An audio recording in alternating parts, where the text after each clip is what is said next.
Weakness. Do I have weakness? I am nothing but weakness. I'm not naturally strong or fast or flexible. I'm certainly not the smartest person in the world. I get emotional over stupid things. I eat the wrong foods. I don't sleep enough. I procrastinate and I waste time. I care too much about meaningless things and not enough about important things. My ego is too big. My mind is too small, often trapped inside itself. Now, all that being said, I have a saying. A person's strength is often their biggest weakness, but their weaknesses can become strengths. Success, guys, a very, very lonely road, man. Along that road, you're not going to see too many friends. You see your shadow most often. You got to trust in the heart of hearts. Inside what you're doing, what you believe in is a worthy cause, a winnable fight.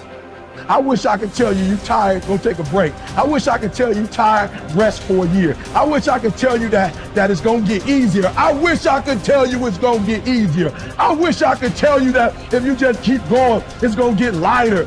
I dare you to take a stand today to say no more. I will no longer accept this for my life. I dare you to take action today.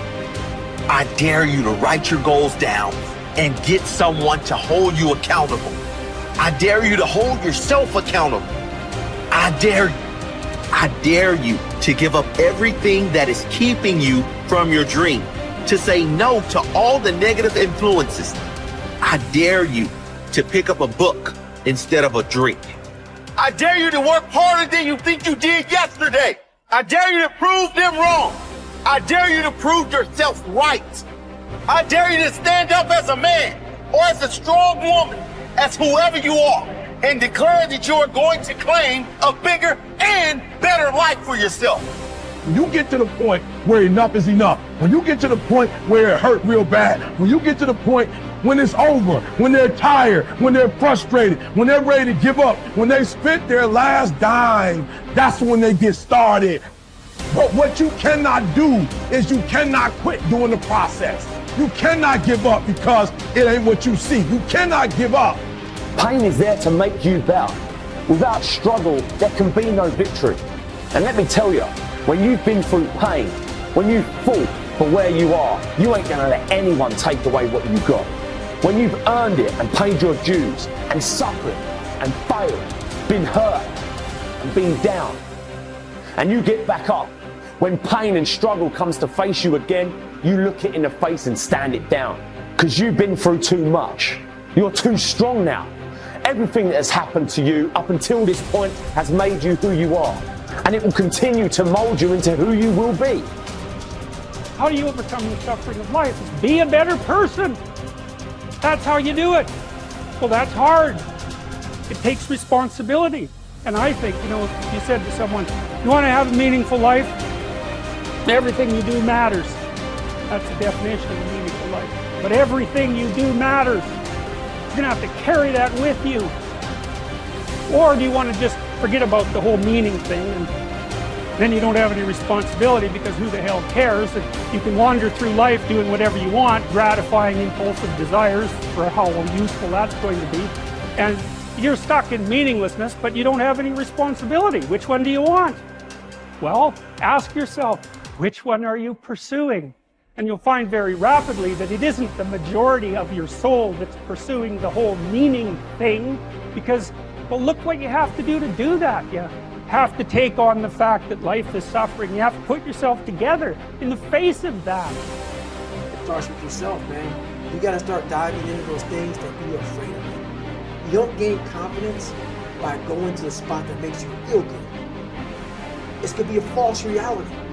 And the second life gives you that challenge, all you want to do is go back to what made you confidence, or what gave you confidence, is that happy spot. No. What gives you confidence, what gave me confidence, was spending years at a kitchen table trying to learn how to read and write on my own. Realizing I can't learn the way you learn.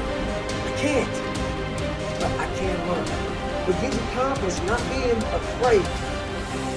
It's overcoming the fear.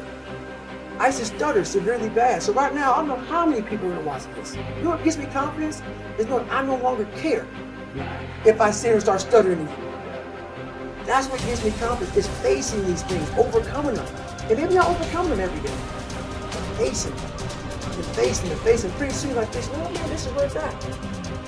It's not in that comfort zone. It's in the discomfort zone is where my confidence is getting built. That's where it's getting built. But people want they want an easier answer. There has to be an easier way. It's not. I'm sorry. I searched for it my entire life. I did. I lied. I did everything. And I still felt empty. I walk around with a backpack with all my stuff and no car. And I walk around happiest person in the world. Have nothing. Happy as hell. It's because I found out the whole key to life. It's not in all that. Have to face yourself. So many people live to be 100 years old and they die miserable, having everything, because they never examine. I call it my live autopsy. You never examine this. Happiness, peace, enlightenment, it's all up here, man. It's all up here. And when I start talking like this, people are, man, I don't know. It's the truth, man. It's all up here. You just got to be willing to go and face it. And that's the hard part. Attitude is a reflection, a result of a person's will. It is incalculably powerful. It can bring about marvelous results for us, but we need to train it patiently, day by day. Now let's talk about the attitudes of people who are successful. The top 5% of the people who go sailing through life from one success to another and who, even when they fail at something, shrug it off and head right out again. No matter who the person is or what he does, men and women in sales, business executives, people in all the professions, wives and mothers, students, top people in the armed forces, public servants, men and women in the service of religion, working men and women in all fields of endeavor, wherever you find a person doing an outstanding job and getting outstanding results, you will find a person with the right kind of attitude. These people take the attitude toward themselves that they can accomplish what they set out to accomplish, that there's no good reason on earth why they can't be competent, successful. They have a healthy attitude toward themselves and, as a result, toward life and the things they want to accomplish. And because of this, they achieve some remarkable things, and they come to be called successful, outstanding, brilliant, lucky, and a lot of other things. They're quite frequently no more brilliant or outstanding than the majority of the people by whom they're surrounded. But they did develop the right attitude, and they found their accomplishments not too difficult, and many times surprisingly easy, simply because it seems that so few are really trying, really believe in themselves. Successful people come in all shapes and sizes and in widely varying degrees of intelligence, background, and so on. But they all have one thing in common. They expect more good out of life than bad. They expect to succeed more than they fail. If you want something worthwhile, take the attitude that there are a lot more reasons why you can have it than there are that you cannot, and set out to earn it. Go after it, work at it, ask for it, and 9 times out of 10, you'll get it. Our environment is really a mirror of our mental attitude. If we don't like our environment, we have to change our attitude first. Your ability and willingness to discipline yourself to accept personal responsibility for your life are essential to happiness, health, success, achievement, and personal leadership. Accepting responsibility is one of the hardest of all disciplines, but without it, no success is possible.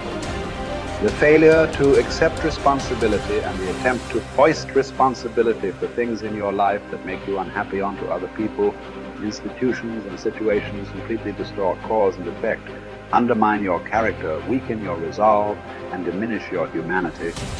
They lead to making endless excuses. There is a direct relationship between the acceptance of responsibility and the amount of personal control you feel you have over your life. This means that the more you accept responsibility, the greater sense of control you experience. There is also a direct relationship between the amount of control you feel you have and how positive you feel. The more you feel that you have a high sense of control in the important areas of your life, the more positive and happy you are in everything you do. When you accept responsibility, you feel strong, powerful, and purposeful. Accepting responsibility eliminates the negative emotions that rob you of happiness and contentment.